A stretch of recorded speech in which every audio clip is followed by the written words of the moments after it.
difficult system to navigate, and everyone has had a very different idea, of how to do it. But I believe this is right back where we started last time as well, with the priest mirror with the 2 different archetypes. Exactly the same. We did talk about it for a long time, but this time Orange doesn't have a elemental in his opening hand. By the way, when we touch on topics of nerfs, I would love to see in Hearthstone for a very long time, actually, since a very long time, to see also buffs to some cards that will be like, a monthly thing, or even every 2 months. Just to fill that void between expansions, to change the metagame a little bit, to just, doesn't have to be big, just small changes to some cards that are not being used, to bring them into metagame and shake it up, make it fresh. I agree with you. I'd like to see, for sure, a mid-season balance patch, almost every expansion. Just halfway through the expansion, just change a few cards, see what happens. Yes. Whether that's buffs or nerfs, I don't really mind, but I definitely agree that, situations like this is just when Hearthstone feels like it's at its most engaging, when things have just changed. It literally feels like it's a new expansion. It's like a whole new game. Right? Yeah. That's great. All right, well, turn 2 for Orange, and he doesn't have much time. No! And he has to make a crucial decision, but he has 15 seconds less. 15? It's more than that, I think. I think it went down from 75 to 45 or 50. It's 25 or 20 seconds less. That's a lot. Yeah. And I think the decision there, Orange was debating drop it. So first off, he was thinking I can just drop the Cleric and just contest card draw for card draw. Then on top of that, he could have played Cleric and Inner Fire just to completely challenge the Cleric straight off. And then of course the other option was just to play the 2-on-2 play, which is to just drop Netherspite Historian. I think they all had merits, and Orange had a lot of decisions to make that turn, and you saw the pressure of the rope really coming in. Now, for the first time, we actually see Morrison with the turn 2 Shadow Ascendant, which is pretty bonkers when you think about it. But at the same time, Potion of Madness is a perfect answer in every single scenario like that. But this has worked out beautifully for Orange, maintaining the Inner Fire here. He's just curved out nicely. With that Potion of Madness draw, drops the Cleric alongside it. Morrison can reset this board state now. Because of that Dragon draw, he has the activator he needs for the Dustbreaker if he wants to go for it. He doesn't play Potion of Madness himself, so Orange wasn't really worried about the fact that he dropped a 1-3 into a 3-1. Yep. It's a good catch, because obviously if you are scared of Potion, that Cleric is doing more harm than good in dropping it alongside that 3-1. As Dustbreaker gets 2 for 1, although it's actually 2 for 1 because the Inner Fire was Inner Fire's in there as well, yeah. Orange is fine for now, though. Happy to just chill, drop the Tar Creeper, contest this board, and now his power plays start spiking very, very hard. But they need to, because the deck you're up against has naturally better things to do on curve, right? If they hit their intended turn 6 and their intended turn 8, that is much better than anything you can do with your deck, unless you're piecing together combinations of cards with, Radiant Elementals, Lyra, Shadow Visions, Divine Spirit, Inner Fire, etc. So, although I didn't see Morrison with a turn 6 Lightful Summoner yet. No, I don't think so. Still, turn 4 Twilight Drake into turn 5 Cobalt Scalbane is a powerful play and very intimidating play for a deck that doesn't really rely on targeting, removal. Yes. The problem is, though, because Morrison did use his coin, Orange is now ahead of the curve, gets to drop a 5-6 first immediately to contest a Cobalt Scalebane if it does come down, and just leave a pretty horrible-looking value trade on the board. Yeah, definitely didn't want to see that. Wow, that Spiteful Summoner can get a lot of value. I need to actually look it up. 0 mana silence, perfect. Inner Fire, Potion Madness was played. Poet Shield, Divine Spirit, Shadow Vision. All right. That's about it. Oh, sorry. Unidentified Elixir. Sick. Yeah, that's the best. Yeah, I don't think we're taking that.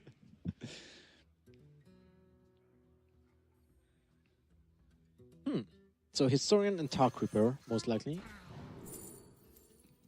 The other option I was thinking about is to keep hero power up to heal your Twilight Drake after attacking into the Tar Creeper. Sure. But I'm not sure if that actually makes sense, since it would get back to 4 HP and your opponent has... Actually makes no... That's way okay, I think. Although you have a lot of options this time, so Let's see what will be the case.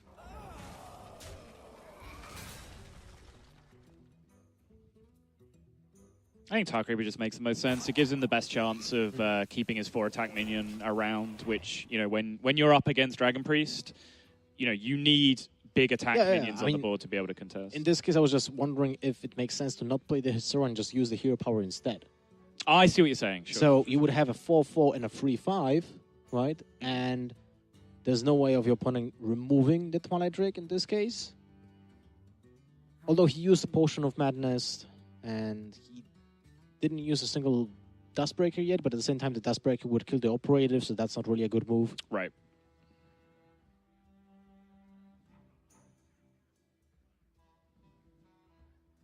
No Dragon, unfortunately, for Orange. So there's no synergy with the Bookworm.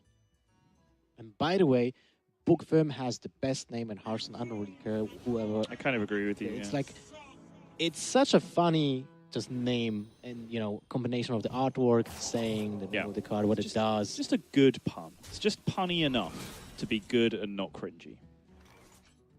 My God. What did he get? That's a Deform Mind. That's not really playable right now for a very long time.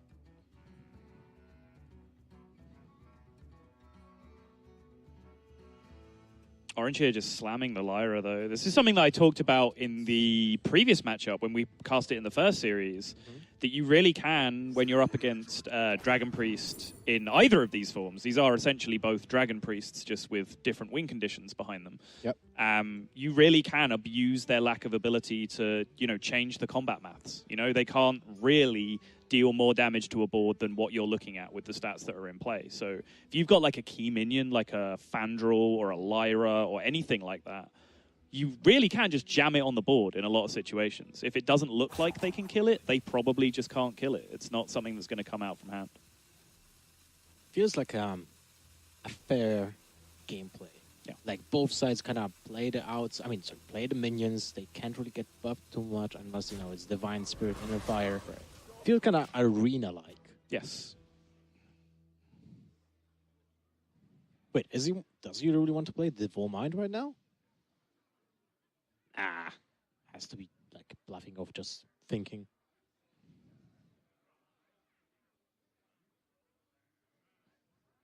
Oh, the spectator mode just bugged. Never mind, that was my spectator.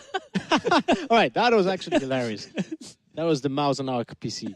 I was just sat there like, why is he mousing over to Val Mice? Oh, it's me. Oh, my bad. Oh.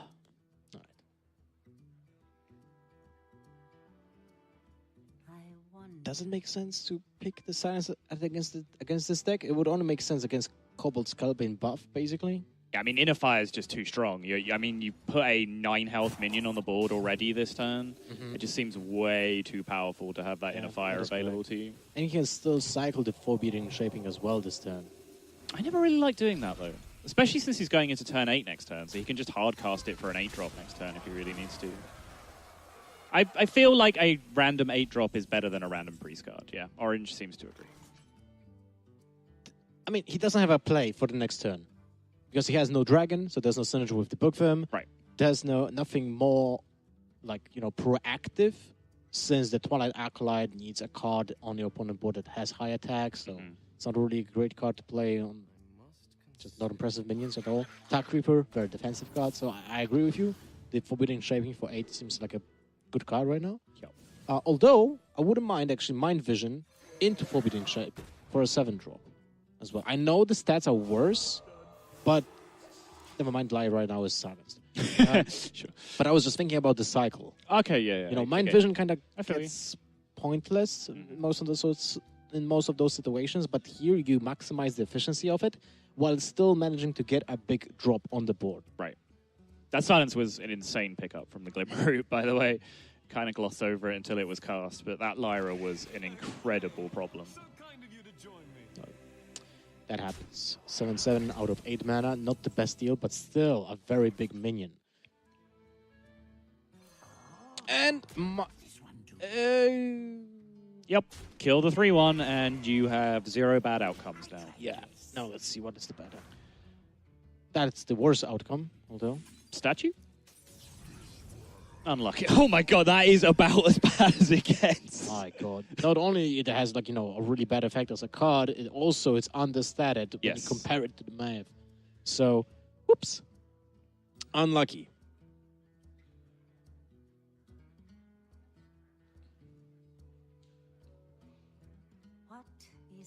Wait. What are the options for Orange? He can use the Twilight Acolyte on the Boogie Monster. And then Bookworm it. I don't think there's a need for it even. You can just go for double Acolytes on the Twilight Drake and the Boogie Monster. And then he still has 3 mana left for the Tau Creeper to clog the board. And then Maiev gets really high pressure moments next turn.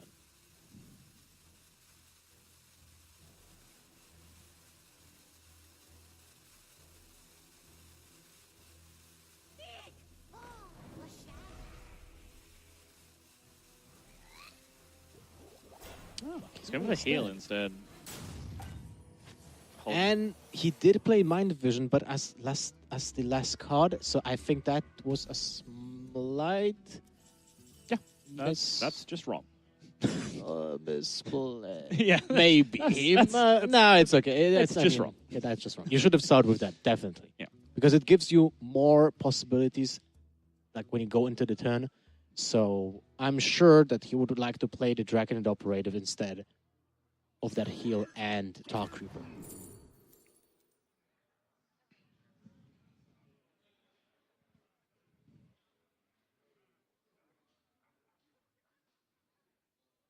Shadow Vision doesn't really do much here because it gets him the second Amber, basically.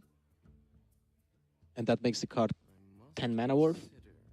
Yeah. Split into turns. Mm-hmm.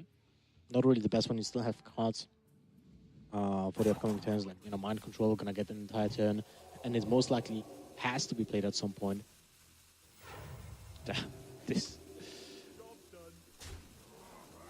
This Boogie Monster is going off. I think that is the single first activated Boogie Monster I have ever seen in competitive Hearthstone. I don't think I ever seen activated Boogie Monster, even in an arena.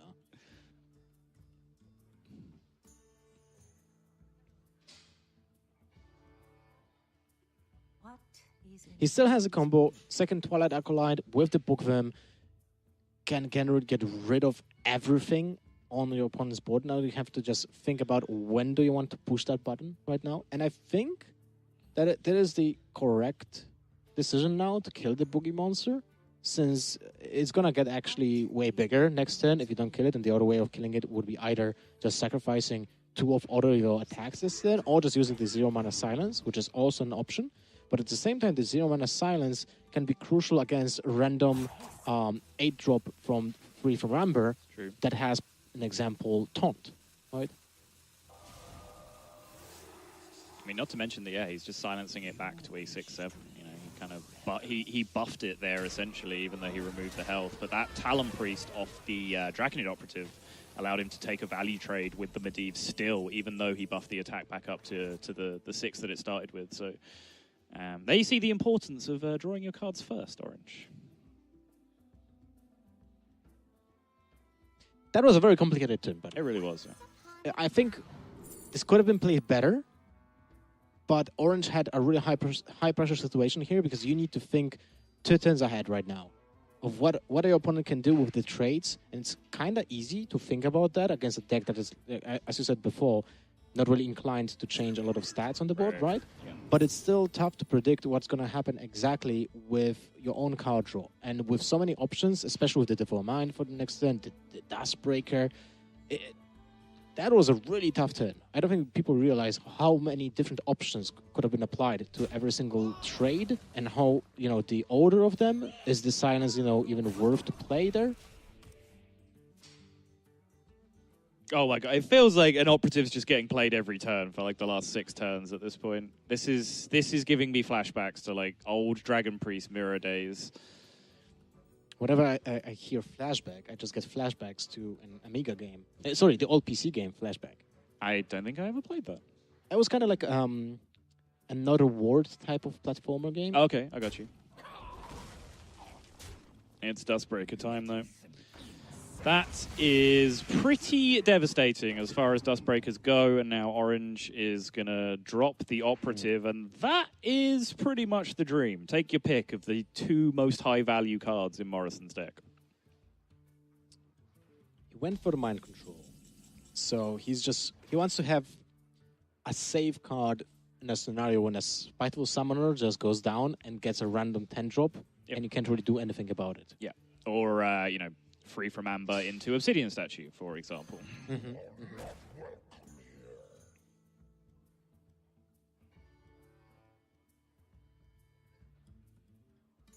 Thinking about Talon Priest here, it does have double Scalebane available for the Scalebane High 5. Which definitely makes him kind of the most powerful board state, but it doesn't, you know, either one of them is then a trade for the Dragonid Operative, whereas this pulls it outside and potentially threatens to trade with both minions, although now the Operative can value trade. So it's pretty close. I'm still thinking which one is better. I think his play actually makes more sense. Okay. But I'm not convinced. It's like a very close call, actually. It makes more sense against Dragonfire Potion. Sure. I mean, the double cobbled Skullbeam would make more sense. Yes. But I don't think you play around that. 6 mana killer, 1 minion. Not really very convincing. Oh, Morrison did not like that one bit. Shook his head furiously as that Mind Control hit. And Orange has been so greedy with this this Bookworm combination that he still has like another hard answer to anything that Morrison makes in this position. Which I find very odd, because it's a huge tempo swing. Oh, it really is. It's not even about the fact that, you know, destroy a minion. You put 2 threats on the board and there are nothing to scoff at. I mean, the Twilight Acolyte will have like 5 or 6 attack at that point. And the Bookworm itself, huge minion. Yep. Those are my favorite battles. Turn after turn, nothing changed. They just drew cards. Just mind controls back and forth. I remember the initial reaction from Reddit when Mind Control got nerfed from 8 to 10. Yeah. And everyone, literally everyone was saying, why? This makes no sense. Why would you nerf the worst class from, you know, with their only playable card from 8 to 10 mana? It's like, dude, that is just a broken card. You know? Yeah. It's like 8 mana to get whatever minion and can still combo it with something else. Can you imagine it right now for 8 mana? I don't want to, Lothar. Don't make me. Finally, Orange decides it's time to pull the trigger on the Bookworm combo, and now Morrison is pretty much just left hanging because Orange has built up a board state that really contests anything that Morrison's deck can do at this point. Mm-hmm.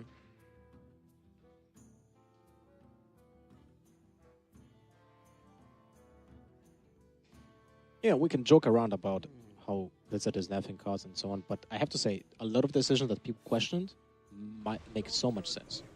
In the long run, yeah. Some of them have taken like months for it to make sense, right? And then but they make sense. Yeah, they were good decisions. Yeah, we await the Hex nerf.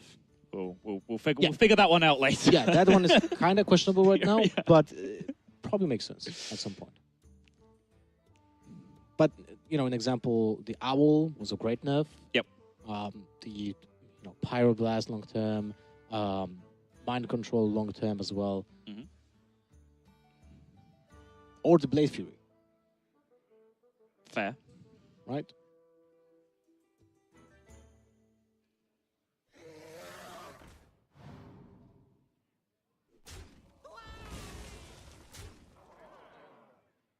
So, not much changed on the board. Still 3 minions. It really hasn't. Yeah. And it's been a much grindier position. I think it wasn't a clear advantage for one side until we saw that Mind Control pickup for Orange off the Operative, which is in stark contrast to what we saw last series, where this matchup was played out. Orange got a Radiant Elemental and then Talon Priested it, and the game was over from that point, basically. Although it was very close to actually not be over. when the one turn happened with double clerics, and then the Dustbreaker was ripped off the top, and the Elixir was the saving grace for Oren. Otherwise, he would have been in a very tough situation. But yes, he was in control from basically turn 2 of the game. Here, it was back and forth, literally as well with the mind control. Yeah. So,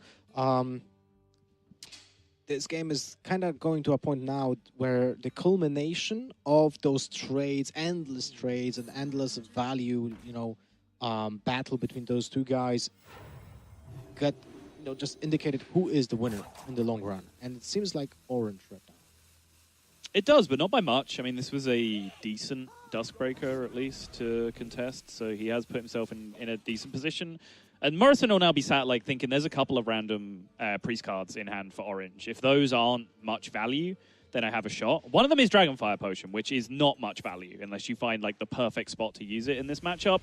Unfortunately for Morrison, the other one is Devour Mind, which is essentially perfect for this scenario for Orange. Not really proven to be a great card in Hearthstone just yet, but it's one of the nice things about bad cards, honestly, in this game, is that because of the random generation, sometimes you have to work out how to use a bad card to your advantage. And in this situation, Orange just played every other usable card in his hand and then had Devour Mind to fall back on, which has worked out rather beautifully for him.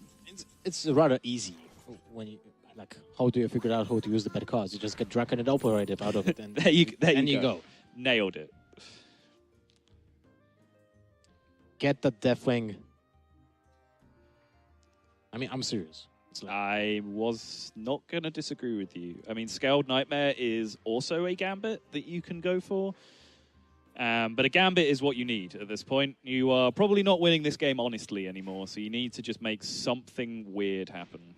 This turn, you just play Kobold, Skullbane, and the Fairy Dragon. You dump your hand, then you just discard whatever card in your deck would have been next turn, and that's it. And you can actually maybe run away with some damage to the opponent's face and put a clock on him, It'll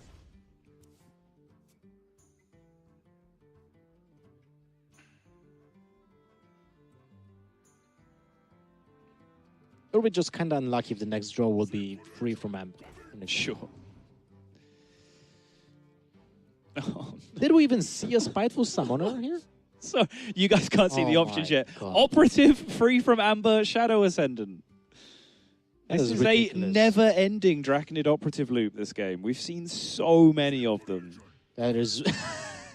Look at Morrison's face. I know... Glimmeroot! I mean... More Operatives! I know it's not funny to laugh at someone anguish, but this is really funny. This is the 8th or 9th? It's way up there, yeah. Operative or something like that. It's kind of crazy when you think about it. There is a wonderful German word whose name I'm about to butcher, his pronunciation I'm about to butcher. Schadenfreude, joy. Schadenfreude. Yeah, joy in other people's misery. It's a real thing. Sometimes you don't feel great about it, but it's just kind of entertaining. There's no word in English like that, right? That literally means the same. Well, we kind of just use that word. Yeah. It's actually part of the English vernacular. We kind of do that a lot because our language doesn't make any sense, so we just borrow everyone else's. So he still has one Amber in the deck because both mind controls were being drawn, but he has one Amber, right? No. He has. I think he has one mind control, right? Oh no, he has two of each. Okay, but he didn't he Shadow Visions one of them, I believe. God damn it! No, he doesn't play Shadow Visions. I'm being an idiot. He doesn't play Shadow Visions. Orange plays Shadow Visions. This is the Grand Alchemist deck. All right, playing Shadow Visions. Yeah. Normal service has resumed. Here we go. The random 8-drop is. Did he play any beasts? Beast Priest. It's just a synonym of a very good deck. It's a beast.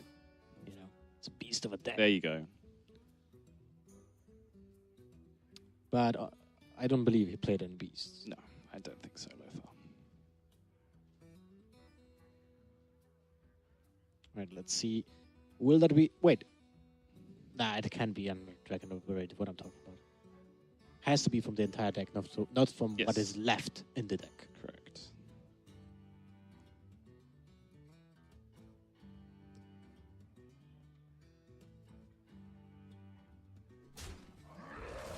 I wonder if Orange is developing a read on this dragon yet. No, not possible. How can you predict it's going to be actually Deathwing? I mean, you can take into, like, worst case scenario or something like that, but oh my god, he actually going for it. He pushed it. He got Divine Spirit in a fire. It's pushed through. It's 18. 18. Cycles off the Cleric, picks up what he needs, and then that Deathwing ends up being irrelevant. Unlike if Orange wins that series, I will ask him, see if he had any idea it was in there, because, there's the high-value cards that would have been picked, like things like Draconid Operatives may have been played already, even though it's only 1 turn or 2 turns, can't quite remember. So yeah, suddenly, when your opponent's in a losing position and then they take a dragon off Historian and hold on to it for a while, you know that the Deathwing Gambit is something that can happen, but it all became a formality in the end because Orange went digging, picked up the combo piece that he needed, and much like the first series, he goes out to a 1-0 lead with the combo priest over the Spiteful Priest. But what I have seen in the previous game, though, in the previous match, is that Paladin was taking on the Druid. Yes, correct. First, now we have a slight change. Morrison will try to get a win with the Priest again. And this time, he actually has Spiteful Summoner in his opening hand, and that has to be a keep. Agree, yep. When I was playing this deck very early on, that was one of the first things I tested, which was, how important is securing an early curve versus keeping Spiteful Summoner in your opening hand. And my findings were keeping Spiteful Summoner in your opening hand is much more important. And furthermore, Morrison already has a decent curve if he draws a dragon. Yeah. I mean, it's kind of easy to evaluate that. Since yes, the card Spiteful Summoner is literally bonds to... Yes. It's like, do you keep bonds in your opening hand? Yes. So, Spiteful Summoner is another card like that. And I'm honestly kind of surprised we got a Barnes too. Sure. I think Spiteful Summoner requires more deck-building sacrifices than Barnes does. Unless you're building like one of those guaranteed Barnes Yasharaj decks, in which case, yeah, you're making a lot of sacrifices to play that. But just playing, like a decent Death Rattle deck that has Barnes or just a big deck that has Barnes, you're not giving up too much. Whereas Spiteful Summoner, you do have to give up a lot to make it work. But I also like this play from Orange, just getting back to the early exchanges, just playing the Ooze to contest the punish, as it would just be Shadow Ascendant and then go face with the Cleric, and then the Cleric would become a 2/4, but then Orange could just Hero Power it down afterwards anyway.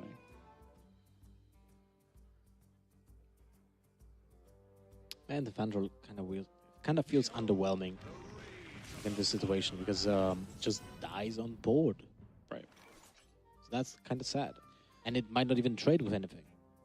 Speaking of underwhelming, though, I present to you Exhibit A this turn from Morrison. It's not great. Right. It's not that bad when you consider trading with a Vandal. Sure. And getting both of your minions to live. Well, not anymore. But actually just one will die. Because of the double mana gain. Yeah. From the Nourish. It's definitely not a pretty turn because Nourish is definitely a big worry going into the Druid's 5-mana turn, and the board that you left behind was just not great against Nourish for mana into Hero Power. If he'd have been able to play like a brand new fresh minion there, I think that probably would have been preferable. He does now finally pick up the dragon that he needs for the Netherspite Historian. But now he can... Yeah, I like this. I like just playing the stats of the Scalebane, because now you can just curve out pressure with Spiteful Summoner afterwards. And then if you need to fall back on Netherspite Historian from that point, you've given yourself 2 or 3 more draws to get to that position anyway. Orange has to have Swipe right now. Otherwise, he is kind of losing ground slowly. And even if he has Swipe, then, as you said, Morrison has just the Spiteful Summoner to get back on the board and just, probably maybe even close the game if he gets a decent minion out of that random spawn.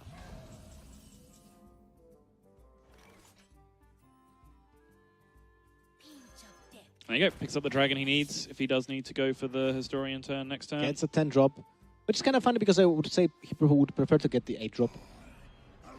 He'd prefer to get that 10-drop. Well, yeah, that's a good 10-drop, yes. But at the same time, most of the 8-drops are actually more useful than the random 10-drops. Right. It's evaluating 10-drops is kind of a trap in some ways because the mean average is quite low because there's like all the old gods dragging them down, for example.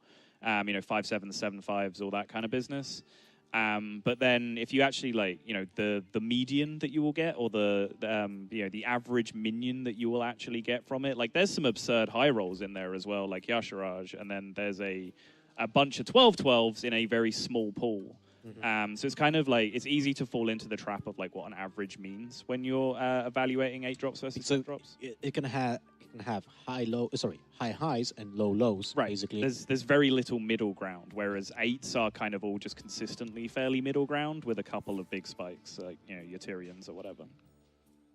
Exactly.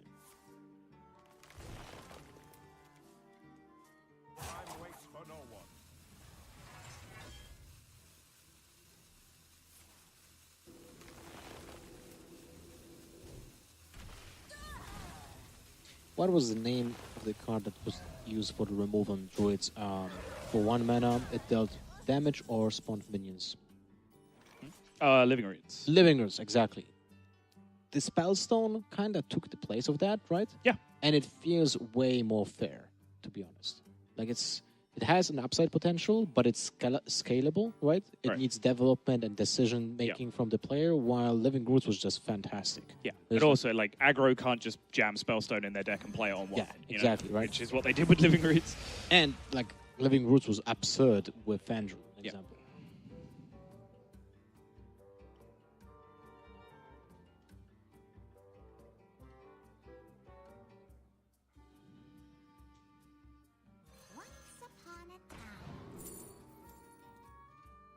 We have seen those Domo today already. Yeah. But the Bookworm is just absolutely bonkers, especially against cards like Behemoth, who happens to have free attack.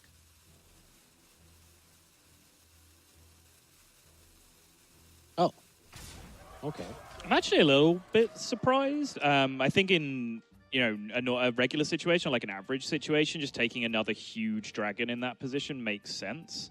But if he needs huge things, he has a Free from Amber in his hand, and he has a Mind Control in his hand to just take something big from the Druid. So I think a utility card would have just fit his hand a little bit better with the Bookworm there. But there's a potential that we're both very biased because we're just staring at a Jade Behemoth. Who knows? I don't think so. I don't think so either. But maybe he just prefers I'm just trying to present the other side. Yeah. But maybe Morrison just values having natural curve. Yeah, sure. 8, 9, 10. Makes them pretty easy, right? And then orange, I mean, it's kind of funny because cards like Domo, when you have pretty easy turns, like, you just use 10 mana for 1 card, makes it easy for you, while your opponent, especially with cycle cards in his deck, like in Druid, that pressure hits so much. Right. Yeah, I like this. I mean, orange is playing very slowly this series, but just considering whether he's going for board, whether he's gaining armor to quote play safe in that situation, but I don't think that's doing anything for him. He needs stats to be able to contest this Deathwing eventually.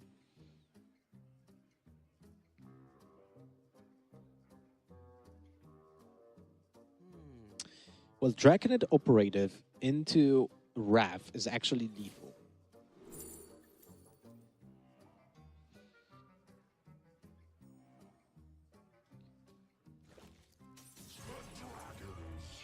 Sure. Yep. Just that's a good outcome. More 12/12s. Big fan.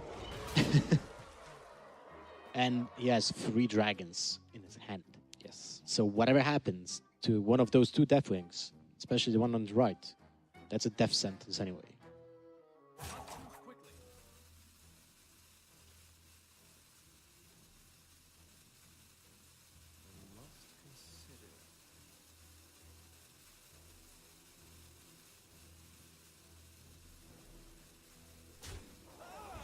Is he considering value trading the 2/3 instead that turn? Is that what the hold up I'm not was? sure, actually. I was trying to find reasoning behind it, but I wasn't sure.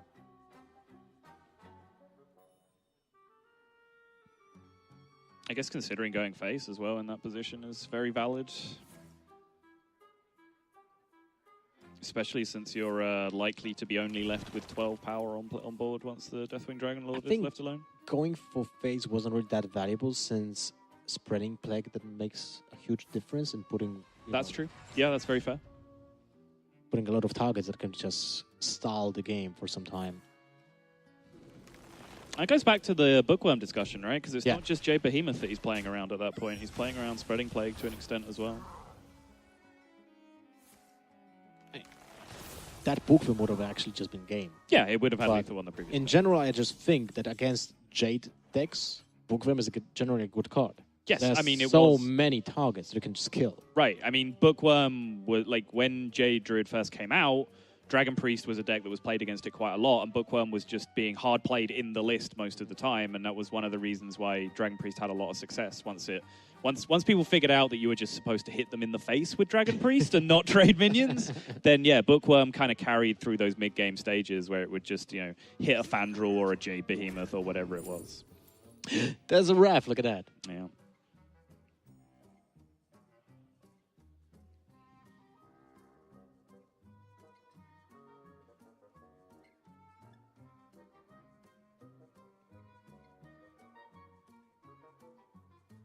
That's so much pressure. Whatever Orange will do, if he kills the Deathwing, the death comes, you know, from those wings back on the board. And what is even more funny is the fact that those Domo will get spawned, so suddenly you have less time to think what to do. Oh boy. Oh, okay. Well, that's fantastic drop. But still, Orange is on a back foot, and it's getting harder and harder unless he gets Ultimate Infestation. Yeah. Next turn. I mean, this turn would have been even better because this is the turn when he can leave the Deathwing alive if he is like worried about the random drops from the Death Rattle, and would allow him to stabilize a little bit and get that tempo. I hope you've thought about all your options, Orange, because that's a Nosdormu. Well, he has one card. Yep. And one attack. So. Yep. And now the Mind Control is going to allow, what, 16 damage to be pushed through? Still not quite enough. And then he has left a 6-1, an 8-8, and a 3-6. Yep, just take the 8-8 instead since it's not lethal. And that is pretty much game from this position. Jade Druid with one card per turn. Will he have enough time to press the concede button? Okay, Spellbreaker, the Nosdormu, so you can think about whether you're dead. Good call. Yep. All right, he's dead. GG. Morrison gets his first game on the board against Orange. Comes back into it after losing 3-0 in the first series, dropping the first game of this series in pretty much identical fashion to before, at least in the matchup. But now he is back on the board. And remember, Jade Druid is Orange's, let's say, suspect deck. He called it his fourth deck when we spoke to him, said that the other three were pretty clear, and that he just kind of brought it with him because he felt like he was comfortable with it. He felt like he played it very well.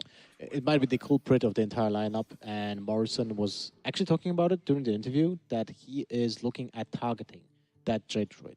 And that might be the case. You know, the Priest is great at doing that, as we've just seen. Paladin was always a natural predator of the Druids. It just slightly changed after the Spreading Plague was added to the Druid's arsenal. Yep. But it can still be very devastating for the Druids whenever they face a Paladin and just, you know, something big happens, like Blessing of Kings on a one single minion, and you don't have a way of dealing with it. Righteous Protector does hit the board. This card really bothers me in this matchup because I tend to throw it away because it's just not enough pressure. Mm-hmm. You know, you're looking for the Murloc curve to really just beat down on Druid. But then at the same time, generally, if you're going to play it, you want it out on the board very early so you can potentially trade it off twice before a Spreading Plague comes down, so it's not a liability to that position. Mm-hmm. Mm-hmm. But then on the other side of that, it then becomes very annoying if the Jade Druid ever gets to the point where there's like, 4/4, 5/5 Jades on the board or whatever. So this card's kind of an enigma for me in this matchup. And it also has a huge potential of being a target for a buff like the Blessing of Kings. Yes. Because let's say when you think about Druid and you get a Druid that has good curve, he doesn't have mana for his hero powers. So that Divine Shield will just still there till turn 4. Then you play the buff, and suddenly you have a 5/5 with Divine Shield and a free trade. Right. One of the oldest tricks in the bag was playing a minion with Divine Shield on turn 1 and then instantly buffeting it with a plus on attack with the blessing of what is it called? Might. Blessing of Might. Thank you very much. Thank you very much. Thank you very much. And then the druid would have to face him like 3 times. He would have to use the hero power to attack into it, and he gets like 12 damage out of 2 mana. So that's a pretty good outcome.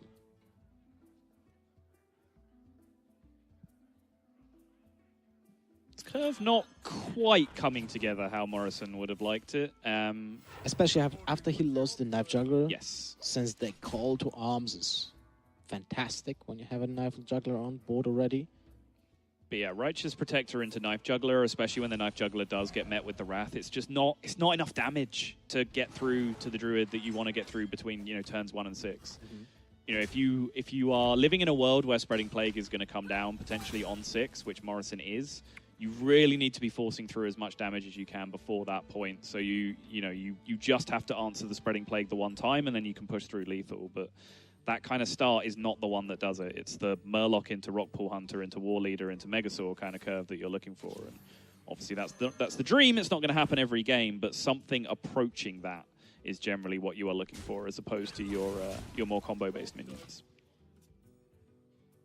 Completely agree. And now Morrison is just looking forward to that War Leader being played next turn, or maybe Megasaur if he rips it from the top, because that might be the saving grace for him, because he knows Spreading Plague is still 1 turn away.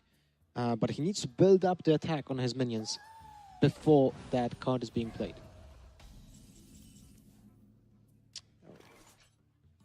That's 4 turns worth of attacking. And it doesn't look like he will play the weapon this turn, I think. Although maybe he will actually. Yeah, he will. Running Blade here allows him to trade in with the Jade Golem, and then he can just ignore the Jade Spirit, just push for damage, or just defend it with the Rockpool Hunter and the 1/1 Recruit, which makes the Tidecaller still a threat for the upcoming turn.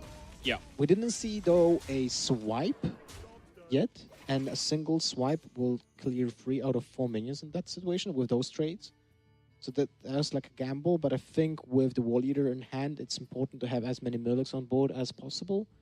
I think he's also had checks on the previous turns for swipe, where it could have potentially been cast over Jade Spirit, so he maybe even has a soft read that there is no swipe in hand. And I like the way he's traded here, because it played around Spreading Plague. He knows he's keeping track of the coin, obviously knows it can come down here. And I also like the weapon turn that you were talking about here instead of the War Leader, because it conceals the War Leader. So it kind of, baits the... Oh, hello. All right, well... It just to finish the point, it baits the Spreading Plague to come out, and then you can use the War Leader to push a lot of damage through. Whereas if the War Leader comes down first, that would be a big lightning rod, and Orange would try and remove that first and foremost before playing the Spreading Plague. Mm-hmm. I agree. Stealth. Oh. Ouch. Well, those are pretty bad. Those kind of suck, yeah. I think I never used the Megazord to even think about stealth. It's like you would need to attack first. Attack first, yeah. So that's kind of pointless. Yep.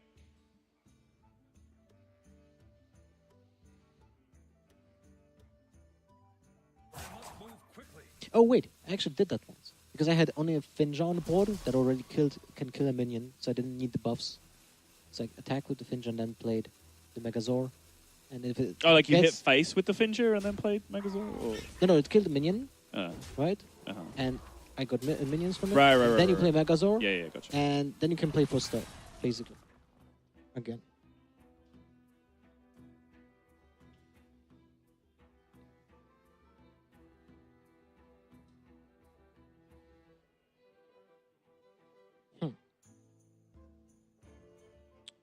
Aya gives us a 4/4, right? Let's check.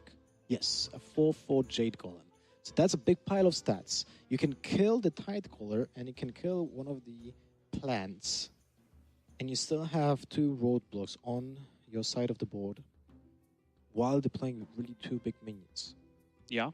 I think that's the best possible play this turn, because you still have proactive cards next turn in form of Wrath and Spellbreaker. Yes. Alternatively, you can just Spellbreaker Wrath or Spellbreaker Hero Power this turn, which neutralizes 2 1/1s from the Tidecrawler and heals you for 3, essentially, whether that's on your taunt or on your face. I think that's a viable alternative, but I think if you can play Aya and not be dead as a general rule for playing Jade Druid, it's a pretty good start. Well, right. Hello there.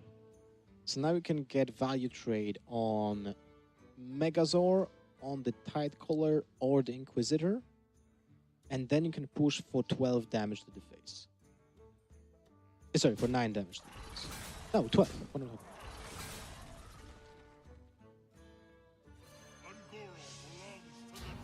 Yep, and Orange's reaction pretty much says it all there. Can't really do much about it. And now, the option from the Megazord was actually bonkers. Yes.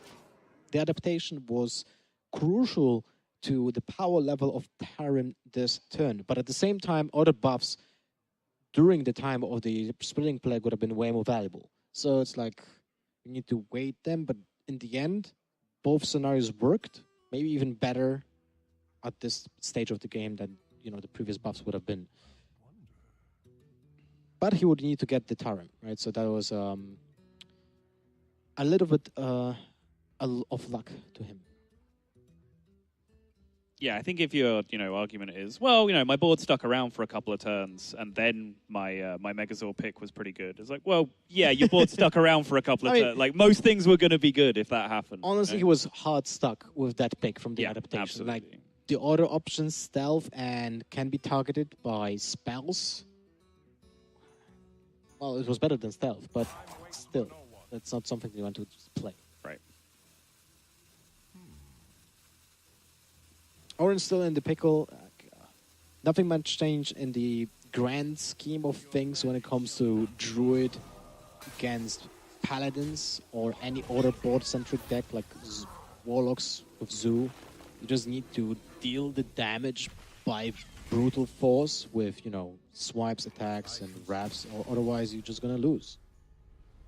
So Orange made his play, but he was dead on board, so he gives it up. And Morrison, this time, going out to a 2-1 lead. And this would be some story, honestly. He showed up. We really didn't have a great deal of information on him. I looked into his tournament background, and there's not a ton of it there. We interviewed him, and, well, you know what sorry for interrupting. Go ahead. But now it's so funny because before the tournament did start, we're sitting here with Raven as well. Yeah. And we're talking about, the people that we don't know yet.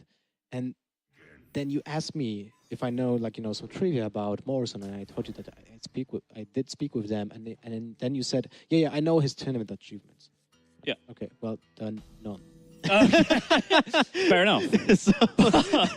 To complete the thought, he then comes in and maybe the expected result happens. Orange comes out with a 3-0 victory against him, but he fights back all the way through the lower bracket and then reverses the result against Orange in the run back. Would be a huge, huge victory for him.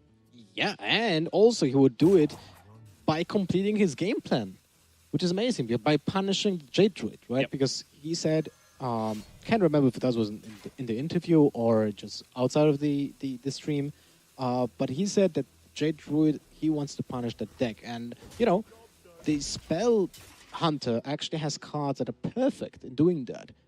The Emerald Spellstone is absolutely bonkers, but first of all, you need to get those secrets out, and second of all, you need to get the Spellstone. So those two requirements have to be met, and so far we only see one secret. But in general, Morrison with this deck can make a lot of damage to Orange's Jade Druid. Yeah, and it would be kind of ironic, or at least amusing, if Orange were to go down to Hunter here, because for a long time, he has been the guy bringing Hunter to tournaments when no one else thought it was viable. He is a real Hunter loyalist, a real Rexar loyalist. He's played, more mid-range and hybrid Hunter than perhaps anyone else on the planet, apart from, let's say, Nick Chipper. He just loves playing aggressive and mid-rangey Hunter decks, and he's had a lot of faith in them, but did not bring it to this tournament. Once again, he said that he was talked out of doing so by some trusted friends and companions. And if Morrison is going to send him down with some animal companions of his own, then Orange might have a complaint or two. Ooh. All right, I find this interesting. So he went for the tracking very early on. And Eagle Horn Bow fits the curve perfectly while you have the secret on board, and flanking stride is an option for next turn. I tend to agree with you. I would definitely have been looking at just hit with Candle Shot and play bow that turn. He is perhaps scared of the fact that Orange plays Acidic Swampus in his Jade Druid, so but it's a one-off. A full value Eagle Horn Bow. But yes, I completely agree with you. If you start getting into the world where you're playing around one of tech cards in your opponent's deck, well, you'd probably never do anything in Hearthstone. You know, you couldn't... Especially if you play against a Highlander deck. Exactly, yeah. You can choose to play around every card in the world if you want to, but that's just going to stifle your aggression, especially when you're the most aggressive deck. Look at that, it's 6 mana for Orange, but he picked up Ultimate Infestation, and he's like, oh yeah, got you. It's like, what? Hey baby, welcome to the pie. Now it's getting pretty rough. Like, Morrison, this is the turn when he needed a full Emerald Spellstone. Yep. And it would still be kind of underwhelming. Maybe that was his reasoning to actually play the tracking on turn 3 to get better chances of just drawing that Spellstone. That's fair. That is actually a good point because, you know, we presented the argument like, well, you have bow on 3, flanking strike on 4, so there's your 3 and 4 done. But then you cannot. That means you're not right? playing tracking. Yeah, exactly. So, yeah, I can definitely see that argument. But he did play only one secret. So that's only 2 wolves. So that's not really a game-winning Spellstone, right?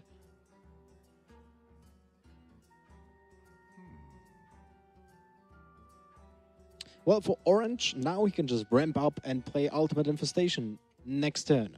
And that's, I would say, easy life.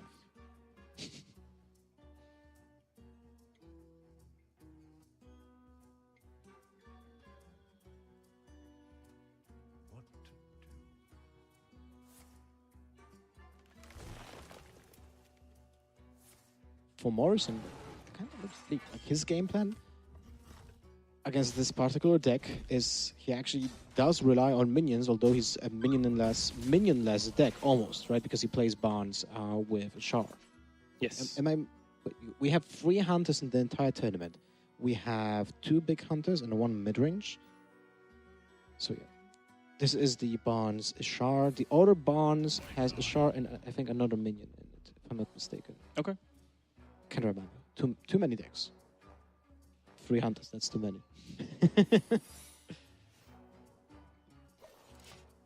Yeah, things like Catrick here are just coming down too late. Like, Catrick can be incredibly powerful, like early on in the game if it's punishing, you know, Wild Growths and Jade Blossoms. Or a coin. Or a coin, exactly. But yeah, when it's just coming out in reaction to an ultimate infestation, well, I'm pretty sure I know who got the better end of that deal. And spoilers, it's not Morrison. Yeah. And the Rogue Dealer being picked out right now. It doesn't really do much since it's basically a 7 mana 4/2 weapon without its Battle Cry effect. So it's pretty rough for Morrison now because he's on the defensive side. That's something that, you know, Control Hunt has been struggling from the beginning of time in Hearthstone, is that you need to utilize your hero power as many times as you can. Yeah. But at the same time, Druids nowadays are the most tanky class in the game. And that was from the time when we got introduced the Feral Rage. Yeah, Feral Rage, and then Earthen Scales came along, and then suddenly Branching Paths and Oaken Summons. It's just like, all right, can we stop now? They've got enough armor. Okay, yeah. Let's just chill. It's kind of weird that Warrior doesn't even have that much armor. Right. All right. Well, that's about it. Like, Morrison has no outs here right now, and he would have to have a mass Hunter's Mark to have an option to clear. Yeah, sure. Like an upcoming turn. So this is really getting out of hand for Morrison pretty fast. Because now with the full hand for Orange, virtually unstoppable card advantage. being even, built up with the Malfurion on board. You can just play whatever. Yes. And it's weird because it almost feels like, as Morrison gives up the game, it feels almost like this was kind of the original design intention for Hunter. Like, at the genesis of the game, like the thing you were talking about with like controlling cards and whittle them down with hero power. Like a lot of the early cards, the basic cards for Hunter were removal, explosive shot, deadly shot, multi-shot, kill command can essentially be a removal spell as well. Yeah. So it seemed like that was the idea of Hunter, right? Is that you hunt all their minions and then you just press hero power and whittle them down. Turned out that didn't work, so then they had to introduce some aggressive cards into Hunter, and then Face Hunter happened, and we had to quickly rewind all of that. So, it's really like Hunter's definitely been like the class that's struggled the most to find a varied identity in the game. It really has never been able to do more than one thing particularly well. Well, the problematic card was Unleash the Hounds, right? Yeah. That was the thing. Like the identity of Hunter back in the days, and I'm sure that probably half of our viewership doesn't really remember that, is that first version of Unleash the Hounds in Alpha and Beta did actually something completely different. Yes. They gave charge. Who knew, right? And that card got changed. They gave charge and +1 permanent attack on your beasts. Yep. So you could have just OTK with small beasts. Like young dragon hawks. Yeah, young dragon hawks and alpha wolves. Yeah. And just... it was kind of funny. The deck was pretty fun to play. It wasn't as easy to play as people kind of made it. Because it was a... kind of like an easier version of Patreon, for me, at least. But it was a completely different archetype, right? And then the Unleash the Hound got nerfed, and we have new archetypes of Hunter because of that. So, double Freezing Trap in hand for Morrison. He's, against a very tokeny deck, very aggressive deck from Orange, which Freezing Trap is generally at its worst against. But this is an example of kind of the trickle-down effect of individual cards being nerfed. It's not always about like, well, this archetype got better, this archetype got worse because of this card being nerfed. Sometimes it's individual cards, and when you nerf patches to not have charge anymore, Freezing Trap gets a lot better as a card because it can't just be immediately procced by patches at any given point. Whether or not you still play two of them, I'm not particularly sure, but it's interesting, actually, going back to what you were saying about Morrison and Jade Druid. Did he say that, like, he built his lineup to target Jade Druid? No. He didn't build his lineup to counter Jade Druid. He's just targeting it with Orange. Exactly. Yeah, okay. I think no one apart from Orange actually thought you can target Jade Druid because, it's not being assessed that Druid is a good deck right now. There are only 2 Druids in the entire tournament, and there's only 1 Jade Druid. Right. Because the other one is aggro. So no one is targeting that class. But in this case, it just happens to be that the lineup from Morrison can counter the Jade Druid. Right, that's fair. It's a question I've wanted to ask you since you brought that up, because it sounded very strange to me to hear someone say they were targeting Jade Druid. But yeah, specifically against Orange, that kind of makes sense, and it goes to show perhaps that Jade Druid can be a little bit of a weak deck. If people's lineups are accidentally countering your Jade Druid, that's probably a problem for having Jade Druid in your lineup. Ooh, hello. I mean, it's dead. But it was exciting for a second. No one expected a Mindbender. Breaker, I think? Yeah.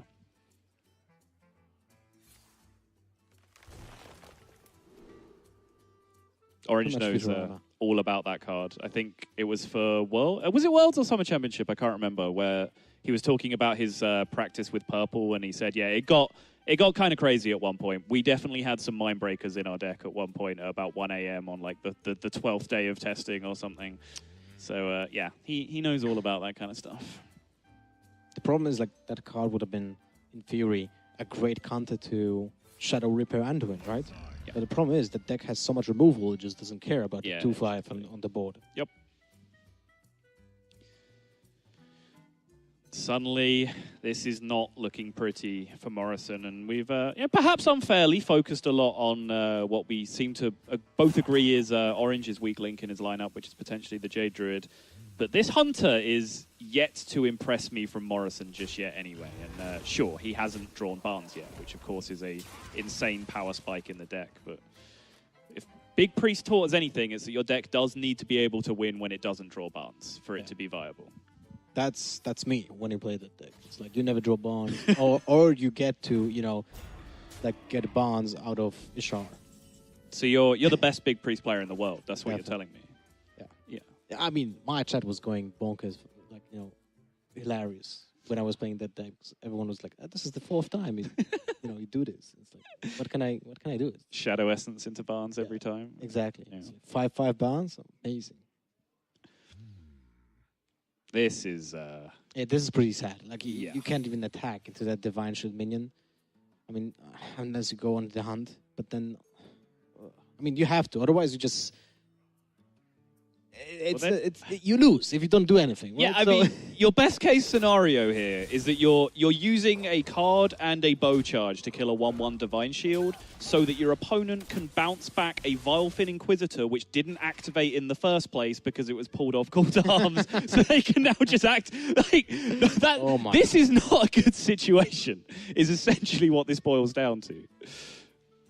I didn't even think about the fact that it didn't battle cry. It's like that's like the cherry on the top of that cake. Oh, come on. He just wants to buff the Tide Caller. Okay, I get it.